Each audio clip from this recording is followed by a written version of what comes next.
If this story interested you, don't forget to subscribe to our channel and tell us which city you're watching us from. We'll continue. The fine September rain fell over Oxford Street as Robert Atkinson watched the city through the windows of his 23rd floor office.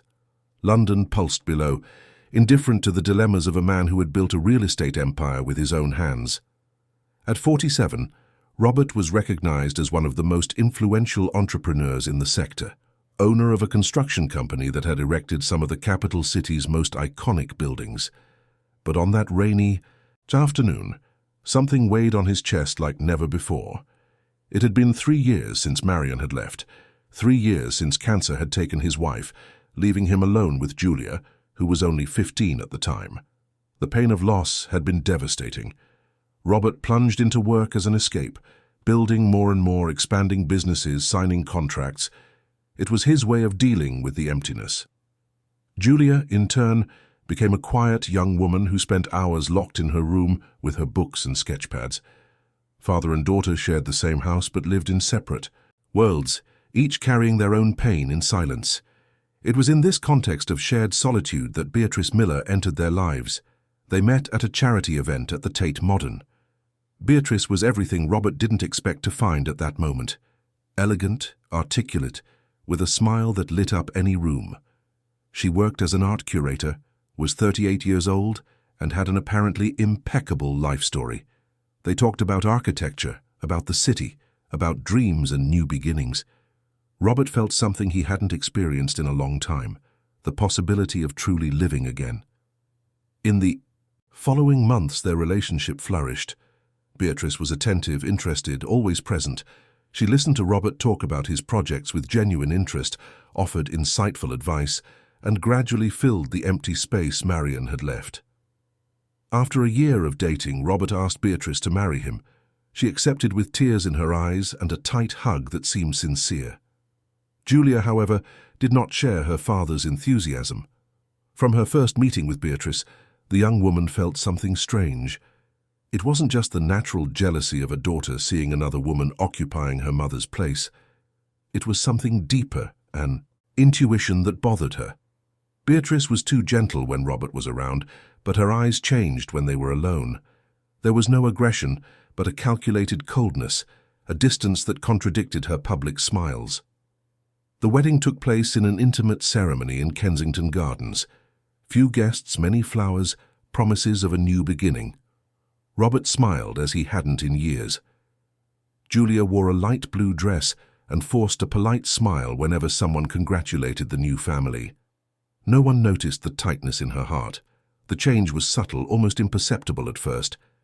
Beatrice gradually took charge of the house, reorganized the decor, swapped furniture, hired new staff, all with Robert's approval, who saw it as a sign of renewal. Mrs. Celia, the housekeeper who had worked with the family for over 15 years, was the first to notice that something was different. Beatrice treated the employees with cold politeness, kept everything under absolute control, and rarely allowed Mrs. Celia to approach Julia as before. Julia began to notice more concrete changes.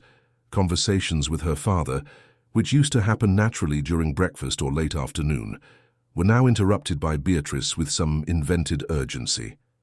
Weekends that used to be reserved for father and daughter turned into endless social engagements. Beatrice always had an important dinner, an art exhibition opening, a charity event. Robert, wanting to please his new wife, accepted everything without question. The young woman tried to talk to her father a few times. One evening, after a particularly tense dinner, she waited for him in his home office. Robert entered, tired, loosening his tie, and found Julia sitting in the leather armchair. "Dad, we need to talk," she said, her voice weighted with a seriousness that didn't match her 18 years. Robert sat behind the desk, concerned. "Of course, dear, has something happened?" Julia hesitated. How to put into words something that was more a feeling than a fact? "I feel like we're drifting apart. You're always busy, always with engagements. We hardly see each other anymore." Robert sighed, running a hand through his graying hair. "Julia, I know I've been working a lot, but it's a phase. The South Bank development is consuming all my time. As soon as it passes, I promise we'll dedicate more time to each other.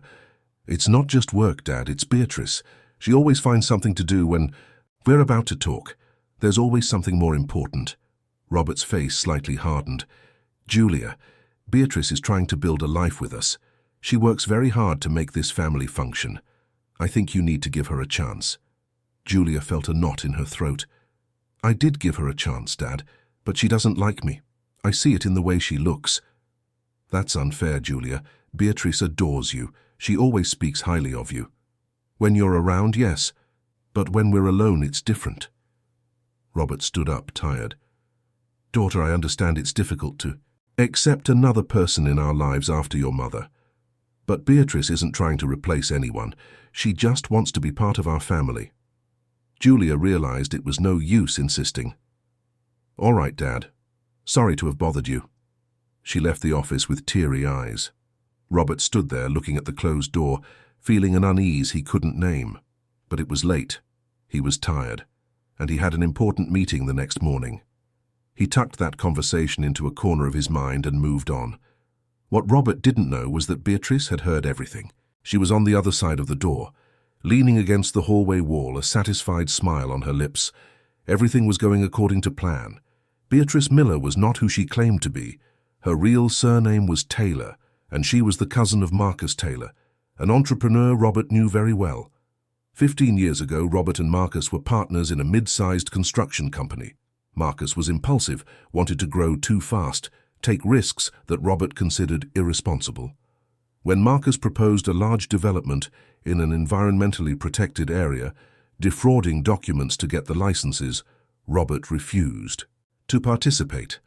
More than that, he reported the scheme to the competent authorities.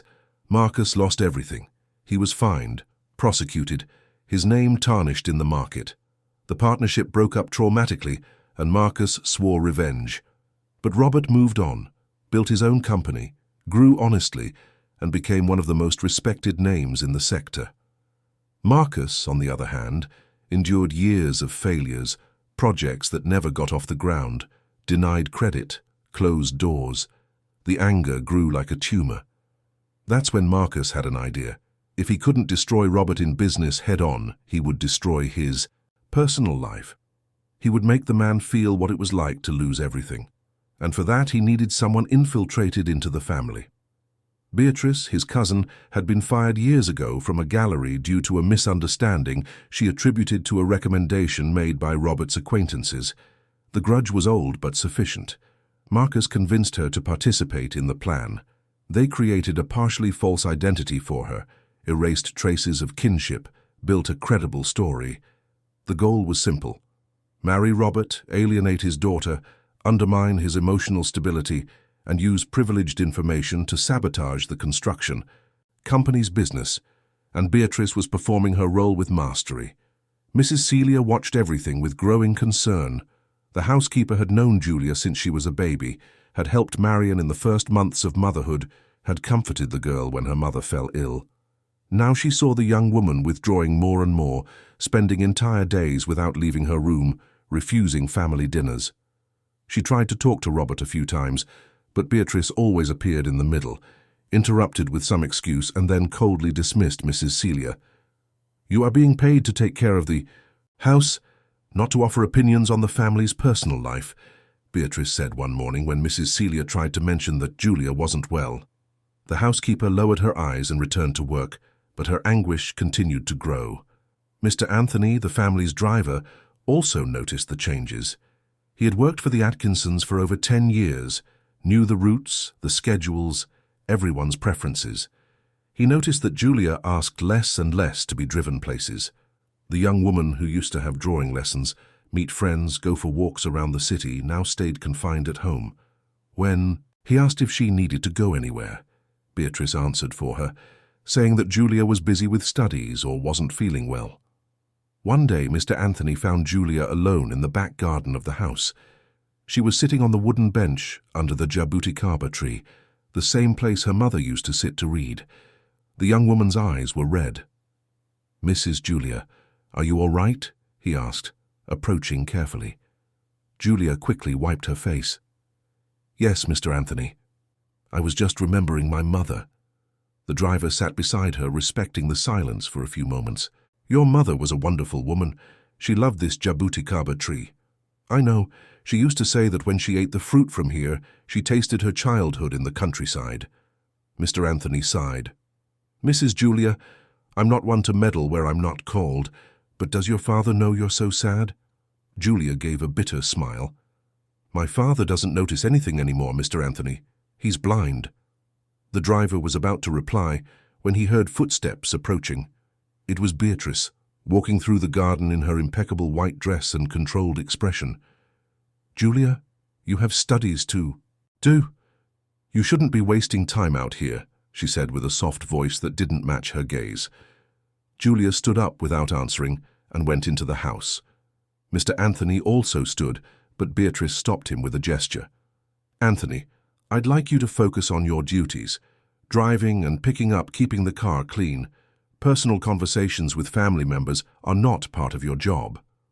"With all due respect, Mrs. Beatrice, I've known the family for many years, and I am the lady of this house now. Things have changed. It would be good for you to get used to it." Mr. Anthony swallowed his anger and nodded, moving away. But at that moment he decided he needed to find a way to help Julia. Meanwhile, in the offices of Atkinson Developments, Robert faced inexplicable problems. Projects that should have been approved encountered last-minute bureaucratic obstacles. Suppliers who had always been reliable delayed deliveries. Important documents mysteriously disappeared and reappeared later, but not before causing disruption. The atmosphere in the company was tense, and Robert didn't understand what was happening. What he didn't know was that Marcus had infiltrators among the employees, people strategically placed who sabotaged. Processes from within, always subtly, never leaving obvious traces. And Beatrice at home had access to Robert's personal laptop, his passwords, his documents. She passed valuable information to Marcus, who used every detail to plan his schemes. One evening, after a particularly frustrating day, Robert arrived home exhausted. Beatrice was waiting in the living room with a glass of wine and a welcoming smile. "Darling, you look destroyed. Come, sit here. I'll ask Celia to prepare your favorite dinner." Robert sat on the sofa, sinking into the upholstery. "Everything is going wrong at work, Bea. Things that have never happened before. It's as if someone is working against me." Beatrice sat beside him, running her hand through his hair with false tenderness. "You're too stressed, working too much. You need to rest, delegate more. I've always managed everything. I don't understand what changed. People change, the market changes. Maybe you need to rethink some strategies." Robert looked at her, seeking comfort. Beatrice smiled, holding his hand. And where was Julia at that moment? Upstairs, listening to everything through the room's ventilation grate, feeling her heart ache as she realized her father was suffering and she couldn't help. That same night, after Robert fell asleep, Beatrice silently went down to his office. She opened the laptop, typed the password she had memorized, and began to photograph documents with her phone. Confidential contracts, negotiation proposals, bidding strategies. Everything was sent directly to Marcus. Outside, Mr. Anthony was doing his last round before leaving. He had a habit of checking if all the windows were closed, if the gates were locked. That's when he noticed the light on in the office. He found it strange because Robert was already asleep. He approached discreetly and saw Beatrice through the window, photographing documents. His blood ran cold. Mr. Anthony was not a man to cause a scene, but he knew betrayal when he saw it. He retreated silently, returned to his small room at the back of the property, and thought about what to do. He couldn't simply accuse his boss's wife without concrete evidence, but he also couldn't stand idly by. The next morning he sought out Mrs. Celia in the kitchen before the rest of the house woke up. "Mrs. Celia, I need to tell you something, but you have to promise it will stay between us for now." The housekeeper stopped preparing coffee and looked at him, startled. "What is it, Anthony?" He told her what he had seen the night before. Mrs. Celia turned pale. "My goodness, we have to tell Dr. Robert. We can't go without proof. He won't believe us. He's blinded by passion for her. So what do we do? We protect Mrs. Julia and keep an eye out, gather evidence, and at the right time, we show him everything." The two made a silent pact. They would observe everything, note details, save any clue that could prove Beatrice was not who she pretended to be. Meanwhile, Julia tried to maintain her routine. She was in her second year of architecture at University College London, following in her father's footsteps. She was a brilliant student, but increasingly isolated.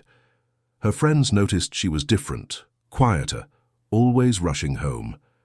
When asked if everything was all right, Julia deflected. One afternoon after class, she decided to do something she hadn't done in a long time. She went to her father's office without warning. She thought that perhaps on neutral ground, away from Beatrice, she could have a real conversation with Robert. She went up to the 23rd floor, greeted the secretary, who had known her since childhood, and entered his office. Robert was on the phone discussing something that seemed serious. When he saw Julia, his face lit up. He gestured for her to sit and quickly ended the call. "Julia, what a pleasant surprise. What brings you here?" The young woman sat in the chair in front of his desk. "I just wanted to see you, Dad. We haven't really talked in a while." Robert felt a pang of guilt. "I know, dear. I've been swamped with work. But sit down. Tell me how classes are going." They talked for a few minutes about university, about a project Julia was developing, about trivialities that seemed extraordinary simply because they were together. Robert realized how much he had missed that. His phone rang. It was Beatrice. "Hello, darling," he answered. "Robert, where are you? We had planned to have lunch together today." Her voice sounded hurt. "Sorry, Bea, I completely forgot. I'm here at the office. Julia showed up unexpectedly." There was a pause. "Oh, I see. All right then, I'll see you at home." She hung up. Robert felt bad for having forgotten the engagement. Julia noticed the change in his expression. "Dad, I can leave if you had something planned." No, stay a little longer. Bea understands." But the atmosphere changed. The lightness of the conversation gave way to a subtle awkwardness. A few minutes later, Robert looked at his watch and said he needed to go to a meeting. Julia nodded, stood up and left with the feeling that once again Beatrice had managed to place herself between them, even from a distance. When Robert arrived home that night, Beatrice was in the living room with a sad expression. He tried to kiss her, but she gently turned her face away. "Is everything all right?" he asked.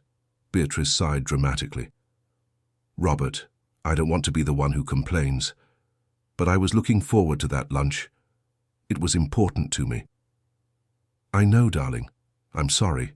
It was my oversight." "It's not just that. It's that I feel Julia doesn't accept us, and that hurts me." Robert was disconcerted. "Julia has never done anything against you, Bea." "Not directly. But I see the way she looks, how she finds ways to be alone with you, excluding me. I try, Robert, I really try, but it's hard to build a relationship when the other person doesn't want to." She began to cry. Calculated, perfect tears that Robert believed to be genuine. He hugged her, feeling terrible. "I'll talk to her. I promise." And that's exactly what he did the next morning. He called Julia to the garden, the same place where Mr. Anthony had found her days earlier. "Daughter, I need to ask you something. Beatrice is suffering. She feels that you don't accept our marriage." Julia felt her world collapse. "Dad, I never did anything against her. It's not about doing. It's about the way you act. I know it's difficult, but she's my wife now. She's part of our family. I need you to make an effort." Julia looked at her father, feeling an enormous distance between them. She wanted to scream, wanted to tell him everything she perceived, but she knew it wouldn't help. Robert was completely convinced that Beatrice was the victim. "All right, Dad. I'll try." She went back into the house with a broken heart. Beatrice watched her from the bedroom window with a victorious smile that no one else saw. And so, day after day, the trap closed in.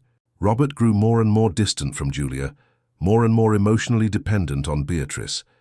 The young woman became increasingly isolated, feeling that she had lost her father and didn't know how to get him back. Mrs. Celia and Mr. Anthony watched everything, helpless, waiting for the right moment to act. Marcus, across the city, laughed alone in his modest apartment in Canary Wharf, following every step of the plan through Beatrice's reports.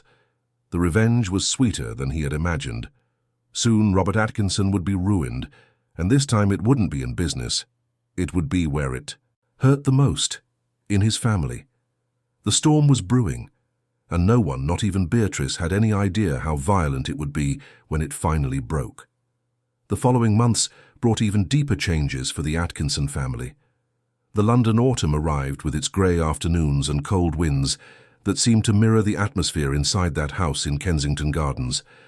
Robert delved deeper and deeper into the company's problems, arriving home late every night, leaving early every morning. Julia saw her father only in glimpses, hurried conversations in the hallway, distant nods. Beatrice, in turn, consolidated her dominion over every aspect of that residence. The mansion that had once been a welcoming home had transformed into something different. The photos of Marion that decorated the living room were gradually replaced by abstract paintings that Beatrice claimed were investments in contemporary art. The piano Marion played on Sundays was removed under the justification that it took up too much space. Small changes, seemingly insignificant, but together they slowly erased the memory of Robert's first wife, and he, too absorbed in his professional worries, didn't notice. Julia watched everything in painful silence. Each object that disappeared took with it a piece of her mother, a fragment of her childhood. She tried to protest once when Beatrice ordered the donation of the handwritten recipe books Marion had collected throughout her life. The discussion was brief and unilateral. "Julia, these things are taking up space in the pantry. We need to modernize the kitchen," Beatrice said with that soft voice that hid steel. "But they're my mother's recipes. They have sentimental value." "Darling, I understand. But sometimes we need to leave the past behind to move forward. Your father agreed with me." "You asked my father about this?" Beatrice smiled. "Of course, I asked. He said I should do whatever I thought was best for the house." It was a lie. Robert had never been consulted, but Julia had no way to prove it. The recipe books were donated, and another part of Marion was lost forever. Mrs. Celia watched it all with a broken heart. She herself had helped Marion write some of those recipes, family secrets passed down from generation to generation, but she could do nothing but wipe away hidden tears and continue her work in silence. The housekeeper, however, had begun to do something she considered her personal mission: document everything. In an old notebook she kept at the bottom of her drawer, Mrs. Celia wrote down every suspicious change in the house, every strange conversation she overheard. Every moment Beatrice treated Julia coldly when Robert wasn't around. Mr. Anthony did the same, using the notepad where he used to record mileage and car maintenance. Together, without even explicitly agreeing, the two oldest employees of the family built a silent archive of the truth. Meanwhile, in the offices of Atkinson Developments, the situation worsened every week. The large South Bank project, a luxury condominium that would be the company's flagship for the next few years, faced unexpected problems. The land, which had been purchased after months of negotiation, presented irregularities in the documentation. Someone contested the property, claiming there were heirs not included in the original sale. "How is this possible?" Robert fumed during a meeting with his lawyers. "We did all the verification. We hired the best legal auditing firm in London. Mr. Atkinson, the documents were in order when we did the analysis. But now new claimants have appeared with papers that seem legitimate," explained the chief lawyer, clearly disconcerted. "Seem legitimate or are legitimate?" "We are still verifying, but in the meantime the project is paralyzed. We cannot start construction with an open property dispute." Robert ran his hands over his face, exhausted. That project represented almost 40% of the company's projected revenue for the next 2 years. A prolonged paralysis would be catastrophic. What he didn't know was that those documents contesting the property were elaborate forgeries by Marcus. The old rival had hired an unscrupulous lawyer to create a bureaucratic web that would take months to unravel, and each month of delay would cost Robert millions. That night, he arrived home later than ever.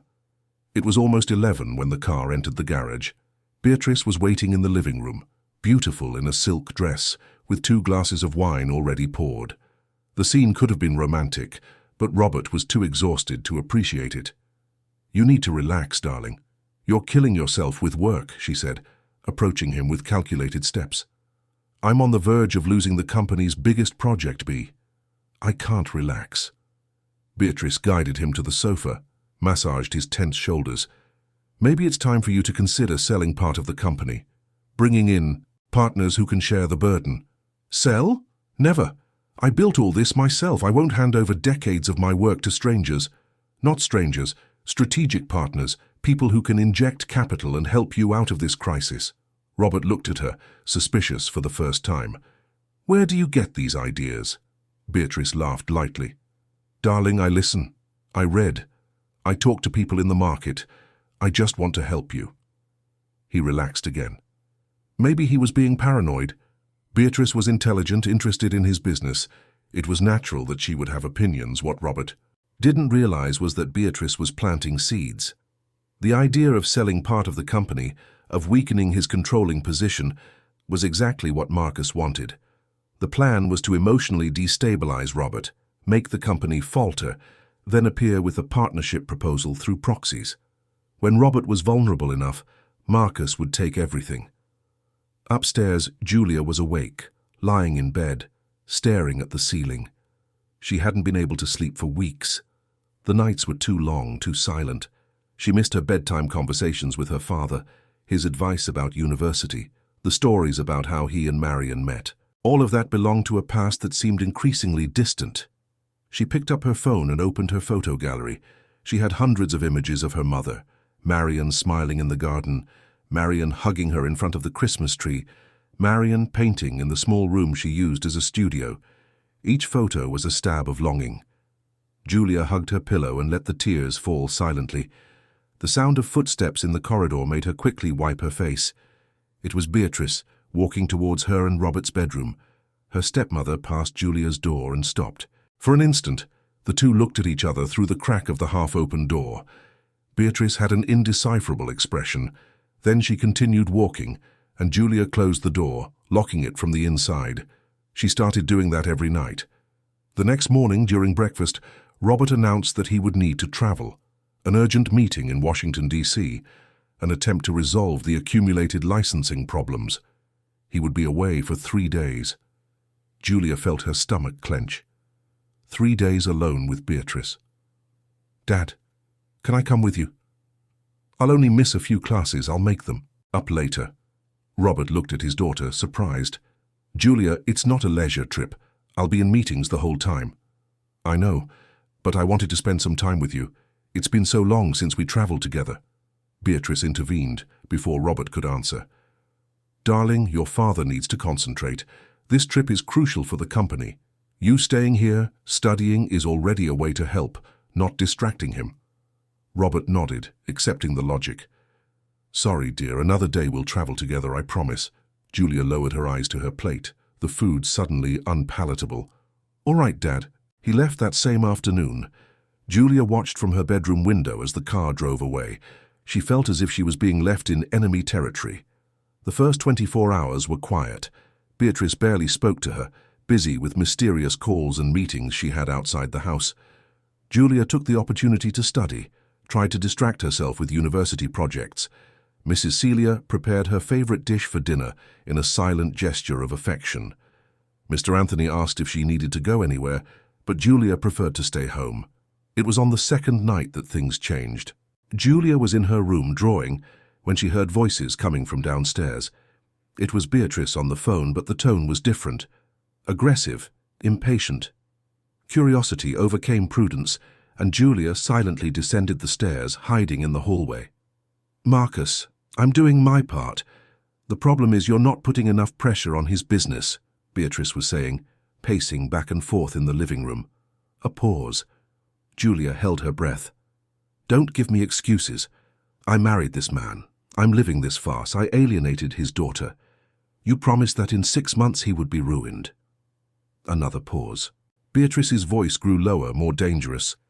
"If you don't speed things up, I'm out. I'm not staying in this situation forever. I've already done more than my part." Julia felt the floor disappear beneath her feet. Everything made sense now. Beatrice didn't love Robert, never had. It was all a trap, a conspiracy. But whose conspiracy? Who was Marcus? She retreated silently, returning to her room with her heart beating so fast it felt like it would burst from her chest. She locked the door, leaned against it, trying to process what she had just heard. She needed to tell her father. But how? He wouldn't believe her. He would think it was jealousy, invention, fantasy. She needed proof. Julia spent the night awake, planning. The next morning, when Beatrice left for another of her mysterious meetings, the young woman went down to her father's office. She knew it was an invasion of privacy, but she had no choice. She began to look for anything suspicious, documents, notes, anything that could connect Beatrice to this conspiracy. That's when she found, at the back of a drawer that should have been locked but wasn't, an envelope. Inside it were copies of documents from Robert's company, contracts, proposals, information that definitely shouldn't have been there. And there was also a paper with a name and a phone number, Marcus Taylor. The surname made her stop. Taylor. Where had she heard that name before? She searched her memory. Then she remembered. Years ago, her father had mentioned an old partner, a difficult separation, lawsuits. The surname was Taylor. Julia photographed everything with her phone, returned the papers exactly as they were, and left the office. Her heart was pounding. She had something, but it wasn't enough. She needed more. Mrs. Celia found her, in the kitchen, drinking water with trembling hands. "Mrs. Julia, what happened? You're pale." Julia looked at the housekeeper, that woman she had known forever, who had loved her mother, who treated her like a daughter. Could she trust her? "Mrs. Celia, I need to tell you something, but you can't tell anyone yet." The housekeeper sat beside her, concerned. "You can tell me, my dear. I'll keep it a secret." Julia told her everything. The conversations she had overheard, the documents she had found, her suspicions about Beatrice. Mrs. Celia listened in growing silence, her face becoming more and more serious. "My goodness, I knew there was something wrong with that woman. I felt it in my bones." "You knew?" "Not like this. But I saw things. The way she treated you when your father wasn't around. The strange calls. One night, Mr. Anthony saw her photographing documents in the office." Julia's eyes widened. "And you didn't tell my father?" "We tried, dear. But she always finds a way to prevent us from talking to him. And without proof, your father wouldn't believe us." "Then we'll gather proof, all we can." Mrs. Celia nodded. "We need to call Mr. Anthony. He's on our side." The three met that afternoon in the driver's quarters at the back of the property. It was the only place where they could talk without risk of being overheard. Mr. Anthony showed his notes, all the times he had witnessed suspicious behavior from Beatrice. Mrs. Celia showed her own notebook, full of detailed observations. Julia showed the photos she had taken. Together, they began to assemble a puzzle. They didn't have all the pieces yet, but enough to see the outline of the picture. Beatrice was involved in something against Robert. This Marcus Taylor was a central part of the plan, and the goal seemed to be to destroy both the personal and professional life of Julia's father. "We need to find out who this Marcus is, what he wants, and how we can prove all this to my father," Julia said, determined. "I know a private detective," Mr. Anthony offered. "I worked with him a few years ago when my brother-in-law had problems. He's discreet and reliable." Julia looked at him, surprised. "You would do that?" "Mrs. Julia, I've worked for this family for over 10 years. Dr. Robert has always treated me with respect. Mrs. Marion was a saint, and you are like a daughter to me. Of course, I'll do it." Tears welled up in Julia's eyes. It was the first time in months that she didn't feel completely alone. "Then let's do it right. Let's investigate, gather solid evidence, and present everything to my father in a way he cannot deny." The three sealed the agreement. Mr. Anthony would call the detective. Mrs. Celia would continue observing and noting everything that happened inside the house. Julia would try to find out more about the relationship between Robert and Marcus in the past, to understand the reason for all of this. Robert returned from Washington, D.C. 2 days later, more tired than when he had left. The meetings had not yielded the expected results. The bureaucratic problems persisted, and he was beginning to suspect that there was something more behind it all. But what? And who? He found Beatrice in the living room, as always impeccable, as always welcoming. "How was the trip?" she asked, kissing him. "Frustrating. It seems someone is sabotaging our processes from within the government, but I can't identify who or why." Beatrice hid her smile. "How absurd! Who would do such a thing?" "I don't know, but I will find out." He went upstairs to shower. Julia was waiting for him in the hallway. "Dad, can we talk?" Robert looked at his daughter, noticing for the first time in weeks the expression on her face. There was something different. Determination. Urgency. "Of course, dear. Let me just take a shower and we'll talk." "It's important, Dad. Very important." He was about to respond when Beatrice appeared on the stairs. "Darling, the shower water in our bathroom is having a problem. We need to call a plumber urgently." Robert sighed. "Julia, let me sort this out and we'll talk in a bit, okay?" "But Dad..." "In a bit, Julia. I promise." He disappeared with Beatrice into the bedroom. Julia stood there, knowing that conversation wouldn't happen. Beatrice always found a way to postpone, to interrupt, to sabotage any closeness between father and daughter. She slowly descended the stairs, feeling the weight of loneliness return. But there was a difference now. She wasn't truly alone. She had Mrs. Celia, she had Mr. Anthony, and soon they would have more information. She was going to save her father, even if... He didn't yet know he needed saving. That same night, after everyone had gone to sleep, Mr. Anthony met the private detective in a discreet bar in Shoreditch. The man, named Roderick, was about 50, with an ordinary appearance, the kind of person who went unnoticed anywhere. A perfect characteristic for an investigator. Mr. Anthony told him everything, showed his notes, explained the situation. Roderick listened in silence, asking specific questions, writing down names and dates. "This Marcus Taylor, I'll start with him. I'll dig into his life, discover his connections. If he's behind this, there will be traces." "How long do you think you'll need?" "It depends on how careful he's been, but usually 2 or 3 weeks to get an initial overview." "We don't have much time. Things are getting worse fast." Roderick looked at Mr. Anthony seriously. "Then I'll speed it up, but I can't guarantee we'll like what we find. We need the truth no matter how much it hurts." "All right, I'll start tomorrow." Meanwhile, in his flat in Canary Wharf, Marcus Taylor drank whiskey alone, looking at the modest view from his window. It was so different from the view Robert had from the top of his building on Oxford Street. Envy burned like acid. The phone rang. It was Beatrice. "You took your time calling." "We have a problem," she said, her voice tense. "His daughter is suspecting something. Yesterday she was in the office, messing with things." Marcus sat up, alert. "Did she find anything?"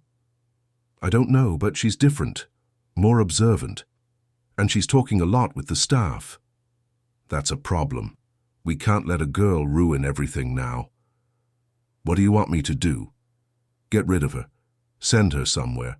Invent a study trip, an exchange. Program, anything. Just get her away before she messes things up," Beatrice thought. "It's risky. Robert might get suspicious. Or he might be relieved. You yourself said he feels guilty about his difficult relationship with his daughter. If you suggest she needs new experiences, time away, he might accept. I'll think of something.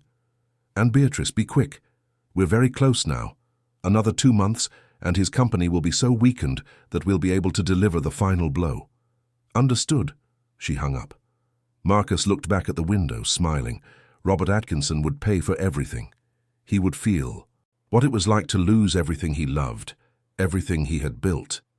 Revenge was slow, but it would be complete. Back at the mansion, Julia also couldn't sleep. She stared at the ceiling, thinking about everything she had discovered, everything she still needed to discover.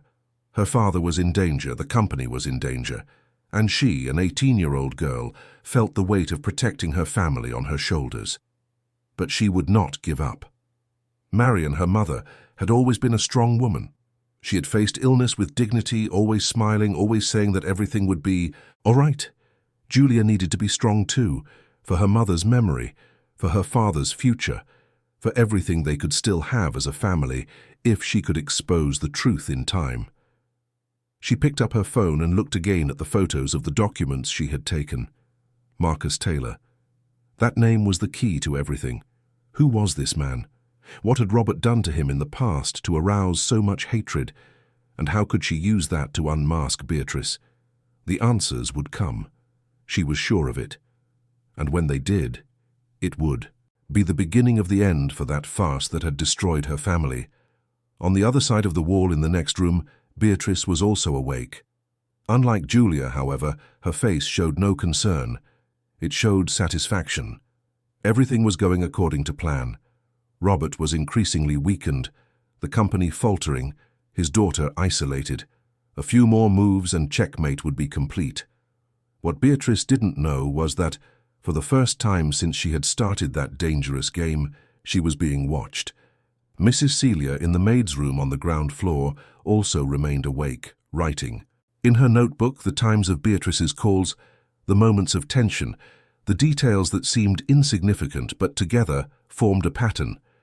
Mr. Anthony, in his small room in the back, typed a message to Roderick, the detective, passing on more information he had remembered during the day.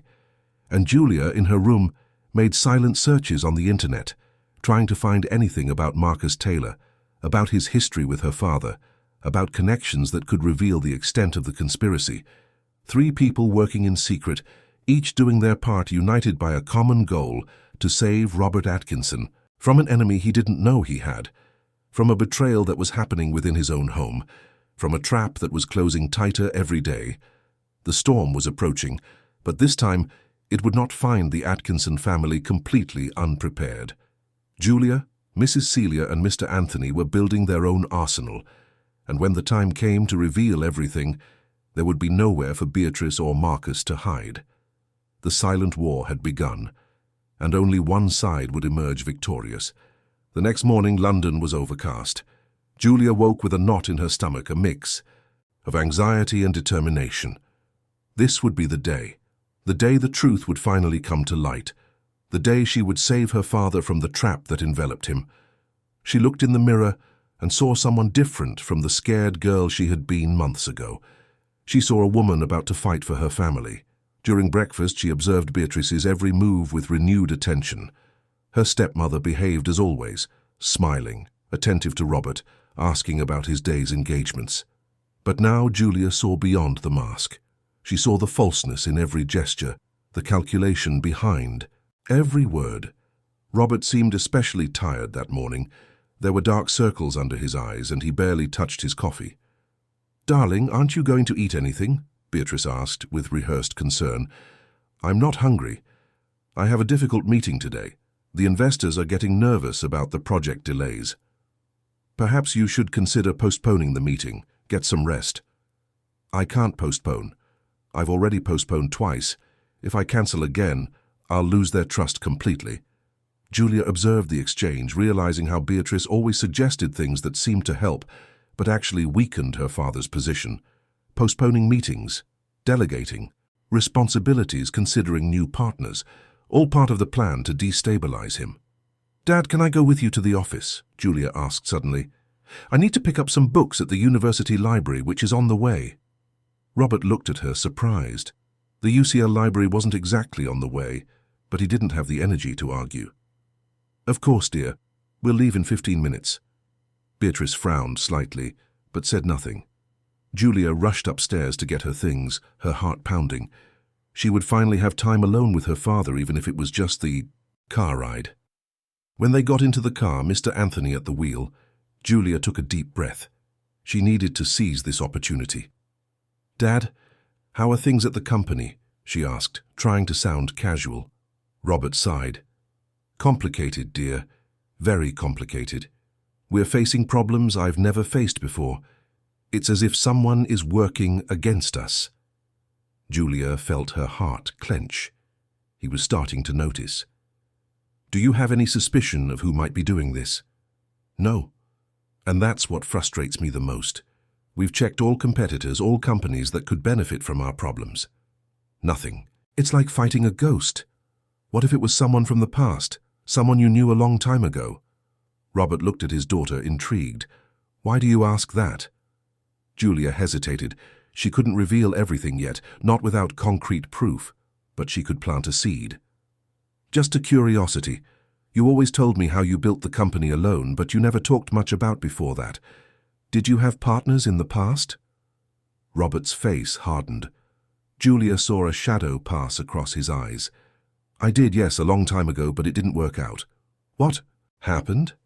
Irreconcilable differences, dear. He wanted to take shortcuts I wasn't willing to take. We had to separate. And he was okay after that? Robert was silent for a moment. No, he wasn't okay. But it was his choice, Julia. I couldn't compromise my ethics just to maintain a partnership. What was his name? Why so much interest? Just curious. You never talked about it before. Robert hesitated, then answered. Marcus Taylor. Julia feigned surprise, but her heart raced. She was right. And what happened to him? He lost everything. He was prosecuted, fined. He tried to continue in the market, but no one wanted to work with him after the scandal. I heard he's living modestly, working on small projects. Have you heard from him recently? No, and I prefer it that way. It was a difficult chapter in my life that I don't want to revisit. The car stopped in front of the Atkinson Developments building. Robert kissed his daughter's forehead. Take care, dear. I'll see you tonight. Julia got out of the car and watched her father enter the building, his shoulders bowed by the weight he carried. Mr. Anthony rolled down the window. Mrs. Julia, do you really want to go to the library? No, Mr. Anthony, I want to go home, but don't tell Beatrice I came back early. He nodded, understanding. On the way back, Julia told him about the conversation with her father. Mr. Anthony listened attentively. So it's revenge. This Marcus wants to get revenge on Dr. Robert. Exactly. And he's using Beatrice for it. But why did she agree? What does she gain from it? Money, probably. Or maybe she also has her own motives. When they arrived at the mansion, Beatrice had gone out. Mrs. Celia was in the kitchen preparing lunch. Julia sat at the table and told her everything she had discovered in the conversation with her father. So it was this Marcus, after all. Mrs. Celia shook her head. Bad people, child. People who don't know how to forgive. My father didn't do anything wrong. He just didn't want to participate in something dishonest. I know, my dear, but there are people who can't accept the consequences of their own choices. It's easier to blame others. Julia's phone rang. It was a message from Mr. Anthony. The detective has already started the work. Said he should have the first information in a week. Julia showed the message to Mrs. Celia. The housekeeper smiled, a tired but hopeful smile. The truth always comes out, Mrs. Julia. Always. I hope it comes in time to save my father. In the following days, the tension in the house increased. Beatrice noticed that something was different. Julia avoided her more than ever, spending hours locked in her room or talking quietly with Mrs. Celia and Mr. Anthony. Her stepmother tried several times to strike up a conversation to find out what the young woman was plotting, but Julia remained evasive. Robert, oblivious to everything, sank deeper and deeper into the company's problems. 2 more suppliers had cancelled contracts without clear explanation. One of the main architects of the team abruptly resigned, taking important projects with him. It was as if the company was disintegrating from the inside out. On a particularly difficult night, Robert arrived home and went straight to the bar in the living room. He poured himself a generous shot of whiskey and drank it in one gulp. Beatrice watched him from the sofa. Darling, that won't help. Nothing is helping, Bea. Nothing. It's as if everything I built is turning to dust in my hands. He poured himself another drink. Beatrice stood up and held his hand before he drank. Robert, look at me. You need to be strong. This will pass. Will it? How can you be so sure? Because you are a brilliant man. You've overcome crises before. You'll overcome this one too. But the words, however comforting they seemed, sounded hollow to Robert. For the first time since he married Beatrice, he felt a distance between them. Something indefinable but present. He looked at his wife and wondered if he really knew her. Julia watched everything from upstairs, hidden on the stairs. She saw her father crumbling. She saw Beatrice playing the role of a dedicated wife. Anger burned in her chest. She wanted to run down, tell everything, expose the farce, but she couldn't. Not yet. She needed the evidence Roderick was gathering. 3 days later, Mr. Anthony received a call. It was the detective. He had information. They arranged a meeting for that same night in a discreet cafe in Shoreditch. Julia insisted on going along. Mr. Anthony tried to dissuade her, but she was adamant. Mrs. Celia would stay at the house watching Beatrice and keeping up appearances. The cafe was almost empty when they arrived. Roderick was already waiting for them at a back table with a brown folder in front of him. He greeted them with a nod and went straight to the point. "What I discovered isn't pretty. Marcus Taylor not only lost everything after the separation from Mr. Atkinson, he developed an obsession. I have documents here that show he has been monitoring Robert for years." He opened the folder and spread out photos, newspaper clippings, notes. Julia felt a chill down her spine. "He knows everything. About your father's life. Where he goes, who he meets, what his projects are. The level of detail is disturbing." "And Beatrice?" Julia asked. Roderick picked up another set of documents. "Beatrice Miller, or rather Beatrice Taylor, is Marcus's cousin. She legally changed her surname 2 years ago, shortly before meeting your father. She also deleted her old social media accounts and created a new online identity. All very well planned. So from the beginning it was a trap. From the beginning. The meeting at the museum was no coincidence. Marcus knew Robert frequented that type of event. He positioned. Beatrice there created the opportunity." Mr. Anthony slammed his fist on the table, making the other customers look. He apologized with a gesture and lowered his voice. "This scoundrel manipulated everything, and we need to prove it. I have more." Roderick picked up a USB drive.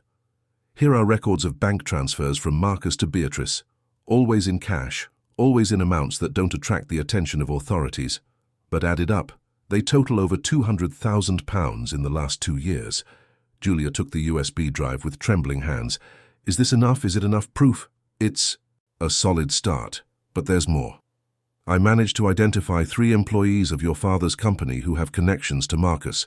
They are responsible for the internal sabotages. I have recorded conversations, emails, everything documented." "How did you get all this so quickly?" Roderick smiled. "Let's just say Marcus isn't as careful as he thinks. He's driven by anger, by a thirst for revenge. People like that make mistakes, and I'm good at finding mistakes." Julia felt a wave of relief mixed with anger. They finally had what they needed. "So we can confront my father now?" "You can, but it has to be done properly. Present everything at once without giving Beatrice or Marcus a chance to retreat or destroy evidence. And consider involving the police. Some of the things Marcus did can be considered corporate crimes." "We'll do it tomorrow night," Julia decided. "I'll call my father at home, away from the office. I'll show him everything, and Beatrice will be there to see her farce collapse."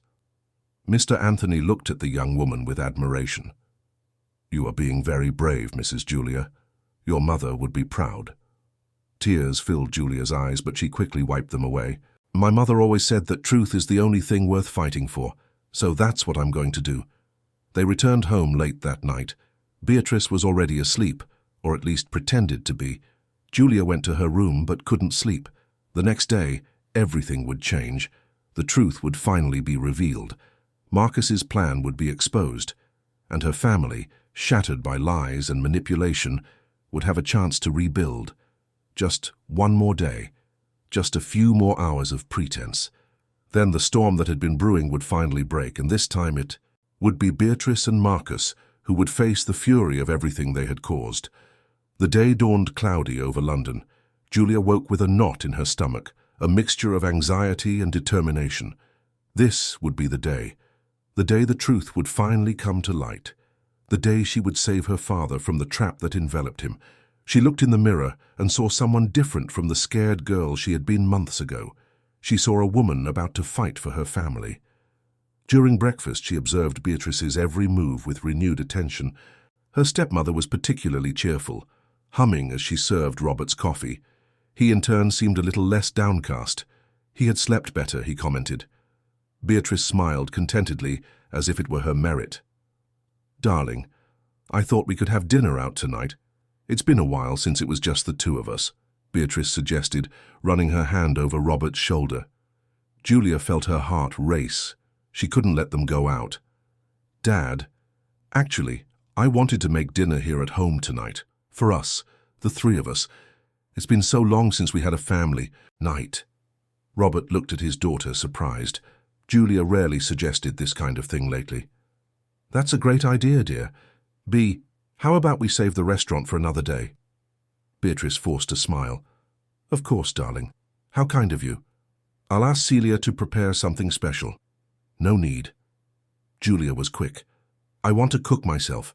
I want to make Dad's favorite recipe, the one Mom used to make." The silence that followed was heavy. Robert swallowed hard, touched. Beatrice pressed her lips together, uncomfortable with the mention of Marion. "That would be lovely, dear. Your mother made the best mushroom risotto in London." Then it settled 7 o'clock.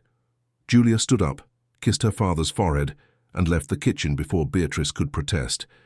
Mrs. Celia was waiting for her in the hallway, having heard everything. The housekeeper held the young woman's hand. "It's time, isn't it? It's time." The day passed slowly. Julia couldn't concentrate on anything. She mentally reviewed 1,000 times how she would present the evidence to her father, how she would break the devastating news that his wife was a fraud. Mr. Anthony passed by the house twice, under the pretext of getting something from the car, but actually to check if everything was all right. Mrs. Celia prepared the kitchen for Julia to cook, but both knew that the food was the least important detail of that night. At 5 in the afternoon, Roderick, the detective, discreetly appeared at the back entrance. He brought additional copies of all the documents, organized in separate folders, one for Robert to see, another to keep as backup, a third already prepared to hand over to the authorities if necessary. "Mrs. Julia, what you're going to do tonight requires courage, but it's the right thing. Your father deserves to know the truth." Julia nodded, taking the folders with steady hands. "I know, and I won't back down." Robert arrived home promptly at 6:30. He seemed in a better mood, commented that some work issues had been resolved. Beatrice greeted him with a kiss and a smile, but Julia noticed the tension in her stepmother's shoulders. She knew something was different, but couldn't identify what. "I'm going to take a shower, and I'll be right down," Robert announced, going upstairs. Beatrice took the opportunity to approach Julia in the kitchen. "What are you up to?" Julia didn't take her eyes off the stove. "I don't know what you're talking about. I'm just preparing dinner for my family." "Your family?" Beatrice gave a dry laugh. "I'm part of this family now, in case you forgot." Julia finally looked at her. "No, Beatrice, you were never part of this family. You are an intruder, a liar, and today that ends." Beatrice's face paled. "What are you talking about?" "You'll find out soon enough. Now please get out of my kitchen." Beatrice took a step forward threateningly. "You don't know who you're messing with, girl." Mrs. Celia appeared at the door holding a pan. "Mrs. Beatrice, didn't you hear? Mrs. Julia asked you to leave." For a moment it seemed Beatrice would explode, but then she took a deep breath, recomposed her mask, and left, her heels clicking loudly on the marble floor. At 7 o'clock sharp, the three were sitting at the dining room table. Julia had set the table with Marion's dinnerware set, the candles her mother used for special occasions. Robert noticed, and his eyes became moist. Beatrice was tense, her jaw muscles clenched. The risotto was perfect. Robert ate with genuine appetite, praising it with every spoonful. "You inherited your mother's talent, dear. It's identical." Beatrice barely touched her food. Julia also couldn't eat. The moment was approaching. When they finished the main course, Julia stood up. "Dad, before dessert, there's something I need to show you, something very important." Robert wiped his mouth with his napkin. "Of course, dear. What is it?" Julia returned from the kitchen with the folders Roderick had prepared. She placed them on the table. Beatrice turned as white as the china. "Dad, what I'm about to tell you will be difficult to hear. But you need to know the truth." Julia, what is this? Robert's voice trembled slightly. She opened the first folder. These are proofs, Dad. Proof of a conspiracy against you, against our family, against everything you've built. Robert picked up the first documents. He began to read. His face changed as he processed the information. Confusion, disbelief, then shock. What is this? Bank transfers? From Marcus Taylor to... He looked at Beatrice. To you? Beatrice stood up abruptly. Robert, I can explain. Can you? Julia also stood up. Can you explain why you changed your surname from Taylor to Miller? Why you erased your old identity? Why you received over £200,000 from the man who hates my father? Beatrice looked at the door, considering fleeing. But Mr. Anthony had appeared at the entrance to the room, blocking the exit. Mrs. Celia was also there, a silent witness. Robert continued reading, page after page, the intercepted conversations, the transfers, the surveillance records, the detailed plan to destroy him. When he got to the photos of Beatrice photographing documents in his office, his hands began to tremble. You were in my house, sleeping in my bed, and all the while you were betraying me. His voice was low, controlled, but laden with deep pain. Robert, you don't understand. Beatrice tried to approach, but he recoiled. Don't touch me. Don't you dare touch me. It was then that Beatrice's mask finally fell. Her face contorted in anger. You want to understand? All right, I'll explain. You destroyed Marcus's life. He lost everything because of you. Your perfect ethics, your sense of justice. You think you're so superior, so righteous.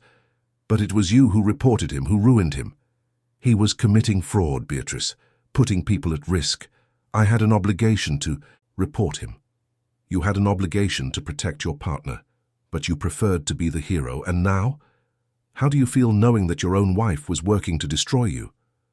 Robert looked at her as if seeing a stranger. Julia approached her father, placed her hand on his shoulder. He held it tightly as if she were the only real thing in that moment. Get out of my house, he said, his voice firm despite the pain. Get out now. Beatrice gave a bitter laugh. With pleasure. This place was always a tomb anyway, full of ghosts, of a dead woman and pathetic memories. She looked at Julia with contempt. And you foolish girl, did you think you were going to save your father? He's already destroyed. His company is failing. Investors are leaving. In a few months there will be nothing left. You are wrong. Julia opened another folder. These are copies of all the evidence that has already been delivered to the authorities, to the corporate authorities, to the financial police. Marcus Taylor will be investigated. The infiltrated employees have already been identified, and you, Beatrice, will answer for everything you've done. This is ridiculous. You have nothing. Mr. Anthony stepped forward. Actually, we do, and it wasn't just Mrs. Julia. I saw you photographing documents. I noted dates, times. Mrs. Celia has an entire notebook with your suspicious calls, your lies, the way you treated Mrs. Julia. And the private detective we hired has enough evidence to prove conspiracy, corporate sabotage, and embezzlement. Beatrice looked around, realizing she was cornered. Her phone rang. It was Marcus. She answered, her voice agitated. They know everything. Marcus's voice on the other end was audible to everyone. What do you mean they know? His daughter found out. She has proof. They've already handed it over to the police. There was a silence, then a curse. Get out of there. Leave now. Beatrice hung up. She looked one last time at Robert. You weren't worth all this. You never were. She grabbed her purse and walked to the door. She turned one last time. I'm leaving, but know this. Marcus won't stop. He still has contacts, still has power. This isn't over. Yes, it is over. Robert finally spoke, his voice tired but firm. And when justice is done with you, I hope to never hear those names again. Beatrice slammed the door shut. The sound echoed through the house like thunder. For long seconds, no one moved. Then Robert collapsed into the chair, his face in his hands. Julia knelt beside him, hugging him. Dad, I'm so sorry. I'm so sorry you went through this. Robert lifted his face, his eyes red. You saved me, dear. You and these wonderful people. He looked at Mrs. Celia and Mr. Anthony. How can I thank you? Mrs. Celia wiped her own tears. "No need to thank us, Dr. Robert.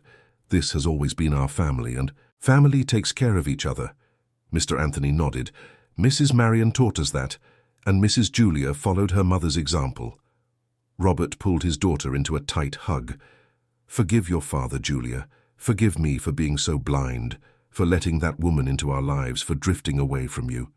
Julia cried on his shoulders. "There's nothing to forgive, Dad. You were suffering, you were vulnerable. They took advantage of that. I should have listened to you. I should have noticed. The important thing is that now the truth has come out, now we can rebuild." They stayed embraced for a long time while Mrs. Celia and Mr. Anthony discreetly began to clear the table, giving them privacy.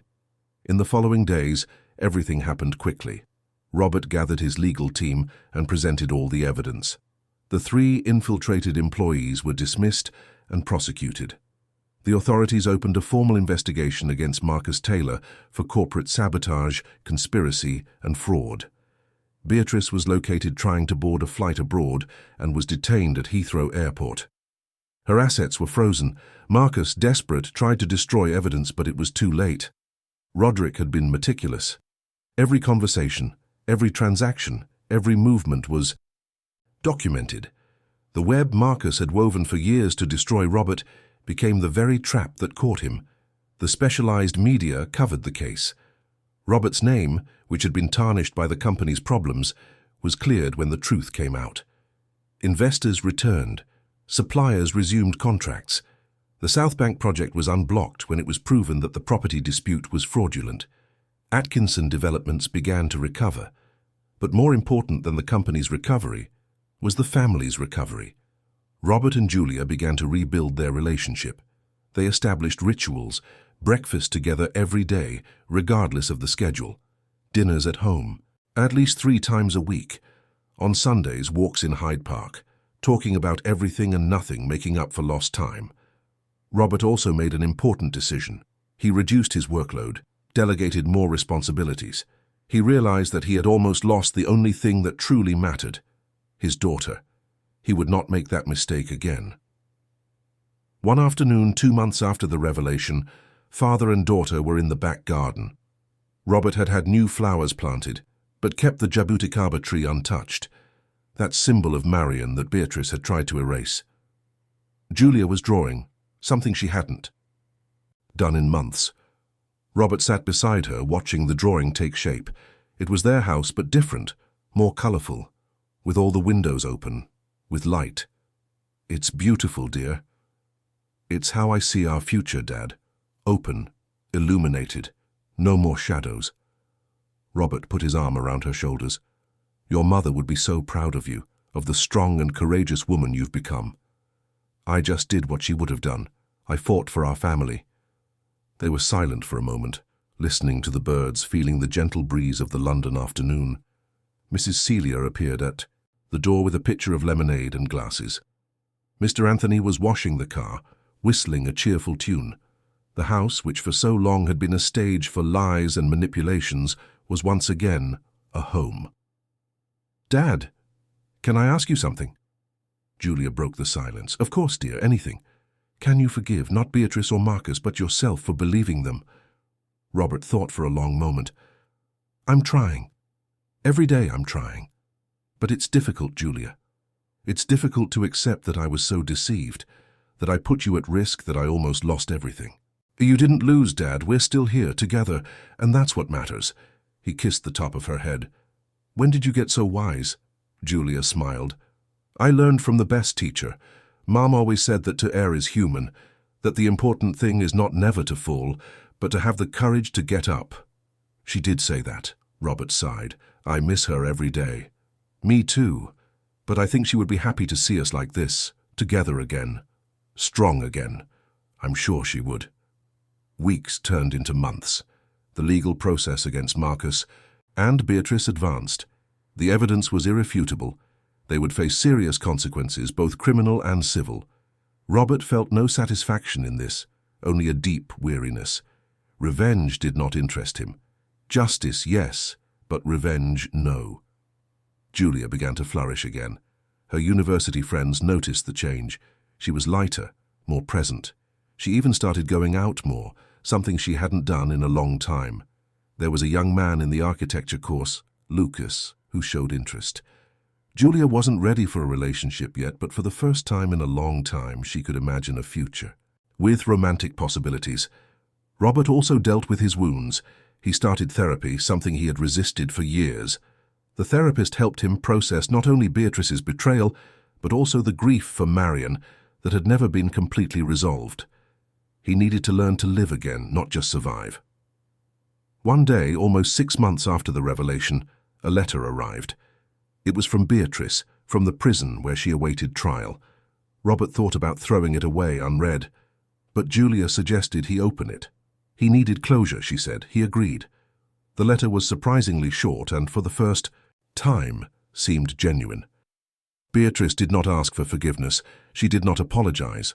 But she recognized that she had been consumed by anger and ambition, that Marcus had manipulated her as much as she had manipulated Robert, that looking back, she realized she had destroyed her own life in an attempt to destroy his.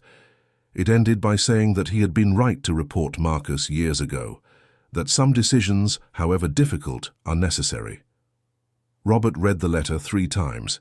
Then he folded it and put it away. He would not respond, there was nothing to say, but somehow, that small acknowledgement of responsibility on Beatrice's part brought a different kind of closure. Life moved on. Atkinson Developments not only recovered, but prospered. Robert implemented new security policies, regular audits, protocols that would prevent future infiltrations. The company became an example of ethics and transparency in the sector. Julia graduated with honors in architecture. Robert was in the front row of the graduation, applauding standing when she received her diploma. Mrs. Celia and Mr. Anthony were also there, proud as if she were their daughter. In a sense, she was. After the ceremony, there was a party at the house, not the Kensington Gardens mansion which Robert had decided to sell, with all the bad memories it carried, but a new house, smaller, cozier, in a leafy neighborhood. A literal fresh start. The party was lively. Julia's friends, Robert's colleagues, new neighbors. It was noisy, chaotic, full of life. Exactly the opposite of the silent, tense dinners of the Beatrice era. At one point in the evening, Robert found himself on the veranda, looking at the stars. Julia came to join him, still wearing her graduation cap. "Thinking of Mum?" she asked. "I always think of her, but today, especially, she would have loved to be here." "I know she is, Dad, in her own way." Robert hugged his daughter. "Julia, I never properly thanked you for everything you did, for saving me, for saving our family. You would do the same for me." "I would, without hesitation, but I hope I never have to. I hope that from now on our lives will be peaceful and full of joy." Julia smiled. "And boring, too. Sometimes life needs to be a little boring, you know. No drama, no conspiracies, just normal." "Normal sounds perfect." They stood there, father and daughter, under the starry London sky, knowing they had weathered the storm and emerged stronger on the other side. They had lost time, suffered pain, faced betrayal, but in the end, love and truth prevailed. Inside the house, Mrs. Celia and Mr. Anthony discreetly toasted with champagne, happy to have been part of that victory. Lucas, the young man from university, talked animatedly with Julia about future plans, projects they wanted to develop together. Robert watched from afar, smiling. Life would continue. There would be new challenges, new joys, new beginnings, but one thing was certain. The Atkinson family had learned precious lessons about vigilance and trust, about forgiveness and justice, about the importance of not letting grief or loneliness open doors to the wrong people, and above all, they had learned that family is not just blood. It is loyalty. It is courage. It is being present in the most difficult moments. Mrs. Celia and Mr. Anthony proved it. Julia proved it. And now, finally, Robert understood completely. The future opened before them, full of possibilities. Atkinson Developments planned new projects. Now with Julia as part of the team as a junior architect, Robert had started dating again, but this time with caution and without rush. He had met a widow in his therapy group, a kind woman who understood pain and reconstruction. There were no promises yet, just the possibility of companionship. Julia and Lucas were growing closer. It wasn't official yet, but something healthy and honest was blossoming there. Julia had learned to recognize sincerity. The scars from Beatrice's time made her more cautious, but also wiser. One Sunday morning, almost a year after the revelation, Robert woke up early and went to the kitchen. He found Julia already there, preparing coffee the way Marion used to. She smiled when she saw him. "Good morning, Dad. Coffee is almost ready." "Good morning, dear." He sat at the table. "You know, I woke up thinking about something today." "About what?" "About how strange life is. A year ago, I was at rock bottom, thinking I had lost everything. And look where we are now." "Rebuilding." Julia served the coffee.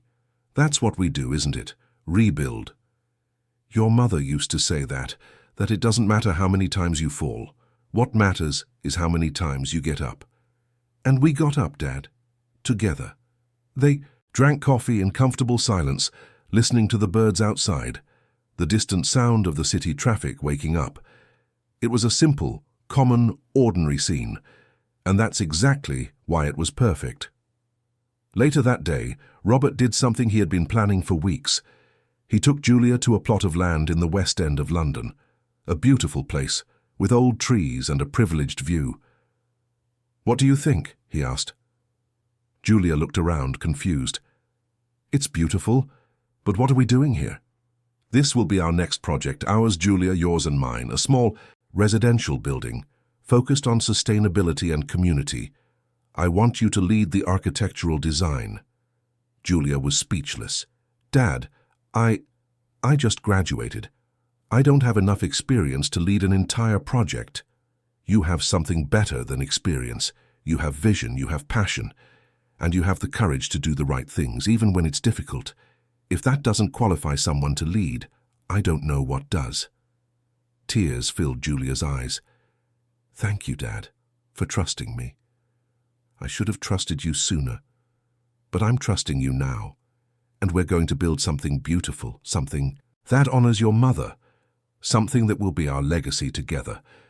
They embraced right there in the middle of that plot of land that would soon be transformed into something new and beautiful, a symbol of everything they had overcome, a testament to resilience and new beginnings.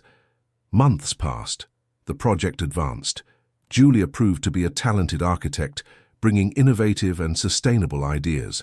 Robert worked alongside her, no longer the lonely and overwhelmed entrepreneur, but a proud father and mentor. Marcus and Beatrice were tried and convicted, prison sentences, heavy fines, prohibition from working in certain sectors. Justice was served. Robert did not attend the trial, he didn't need to. That chapter was closed, and then on a warm January afternoon, almost 2 years after the beginning of that entire ordeal, the building was inaugurated. It wasn't the largest project of Atkinson Developments. It wasn't the most profitable, but it was the most significant. Robert and Julia cut the ribbon together. Mrs. Celia and Mr. Anthony were in the front row, applauding. Lucas was beside Julia, now officially her boyfriend. Robert's new companion, Helen, held his hand discreetly. Friends, colleagues, neighbors, everyone celebrated. And on a discreet plaque at the entrance of the building, it was written, "Marion Residence. In memory of one who taught us that true love builds, it does not destroy." Julia cried upon seeing the tribute. Robert hugged her, also moved. "She would deserve to be here." "She is, Dad. In every brick, in every window, in every space we created for families to live and be happy. She is." Night fell over London. The city lights came on, millions of stories happening simultaneously. And in the Atkinson story, finally there was peace, there was joy, there was a future. Julia looked at her father, at Lucas, at Mrs. Celia and Mr. Anthony, at everyone who had supported her. She thought of her mother, of the journey she had taken, of the lessons learned the hard way. That inauguration night marked not only the end of a project, but the beginning of a new era for all of them. Robert realized that building buildings was important, but building genuine human relationships was essential. Julia learned that being strong doesn't mean never being afraid, but having the courage to act despite fear. Mrs. Celia and Mr. Anthony understood that years of loyal service were not just work, but love transformed into daily action. In the months that followed, the Atkinson family's life continued to transform. Robert began doing volunteer work, helping young entrepreneurs who faced difficulties in the market. He found purpose not only in building buildings, but in building opportunities. Julia developed an internship program at Atkinson Developments specifically for students from disadvantaged communities, offering scholarships and mentorships. Lucas joined the initiative, bringing his own vision and enthusiasm. Mrs. Celia, who had always been an essential part of that family, finally received the recognition she deserved. Robert promoted her from housekeeper to house manager with a commensurate salary and all benefits. She initially protested, saying she was only doing her duty, but Robert insisted. "You saved my family, Celia. That goes far beyond duty." Mr. Anthony also received a raise and became responsible not only for transportation, but for the general security of the property, with autonomy to hire help when necessary. Robert's new companion, Helen, integrated into the family naturally and respectfully. She never tried to be Marion, nor to replace Julia's mother. She simply offered genuine friendship to both Robert and Julia. The two women developed a relationship of mutual affection, talking about art, architecture, and life. Helen had adult children from her previous marriage, and they all frequently gathered for noisy, joyful dinners that filled the house with laughter.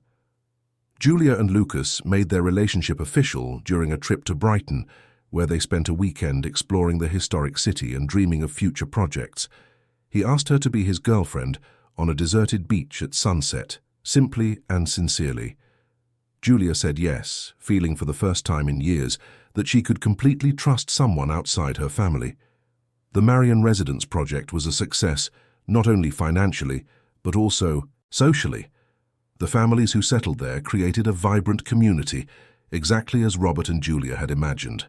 Community gardens, common areas, recycling and integration programs. The building became a model for other company projects. Robert, in an interview for an architecture magazine, was asked what he had learned from everything he had been through. He thought for a moment before answering. "I learned that success is not measured in square meters built or zeros in a bank account. Success is sleeping peacefully, knowing that the people you love are well. It is having a clear conscience. It is being able to look in the mirror and recognize who you see. I learned this in the worst possible way, but I learned it." Julia, reading the interview later, felt proud of her father. He had transformed. He was no longer the obsessed and distant entrepreneur. He was a complete man, who understood priorities, who valued relationships, who was not afraid to be vulnerable. One evening, almost 3 years after the entire episode with Beatrice, the family was gathered for dinner. Robert, Julia, Lucas, Helen, Mrs. Celia, Mr. Anthony, and even Roderick, the detective who had become a family friend. The table was laden, the conversation lively. Robert stood up to make a toast. "I want to thank all of you. Every person at this table played a fundamental role in bringing me back to life. Julia, my courageous daughter, you saved me when I didn't even know I needed saving. Helen, you taught me that it's possible to start over without forgetting the past. Celia and Anthony, you are the backbone of this family.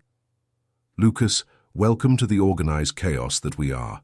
And Roderick, you gave us the tools to fight. I am grateful to all of you." Julia also stood up. "And I want to thank you, who taught me that family is not just those who share our blood.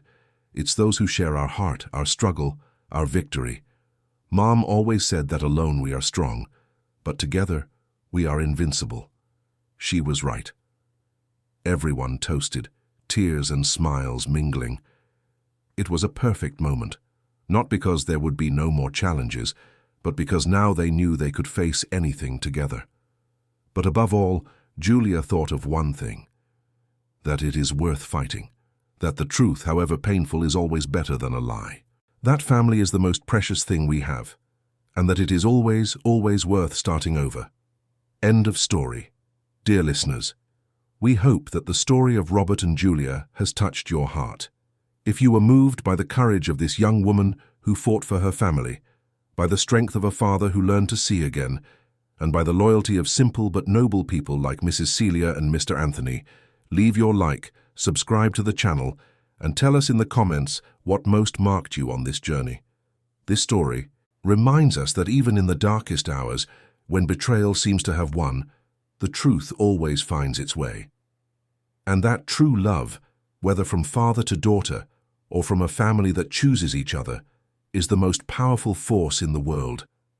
Every day, we bring intense stories like this, which reveal the deepest side of the human soul, stories of overcoming, of new beginnings, and of victories won with courage. We await you in the next episode with another narrative that will stir your emotions and make you reflect on what truly matters in life.